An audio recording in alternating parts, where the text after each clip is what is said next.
Ako nga pala po si Marvin Dizon Data. Ito po ang aming lugar. Ako po nasa mataas na lugar sa bahay ni na Vincent.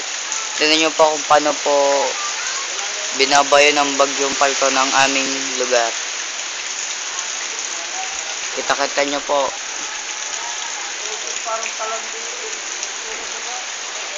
Wala na po kayo makikita ang kalapate dahil nalamigan na po sila, kaya po sila lumikas.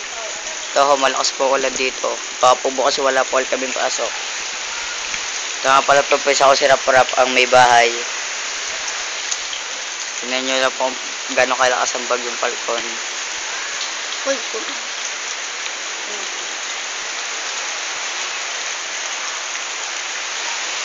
At yun naman po ang bahay namin. Yung may batag na katayo.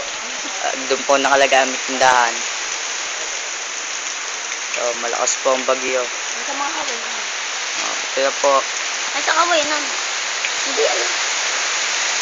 Ito na po.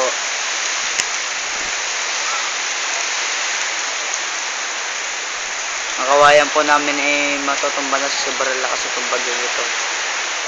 Ito po ay sa Tabokan ng Bulambao. Ito po ay sa Tabokan ng Bulambao, Batangas. At ito po ang aming video coverage dito sa Tabok. At lalo po lumalakas ang ulan. Ito po ang niyugan po namin. Ito po, malakas po ulan. Ito po.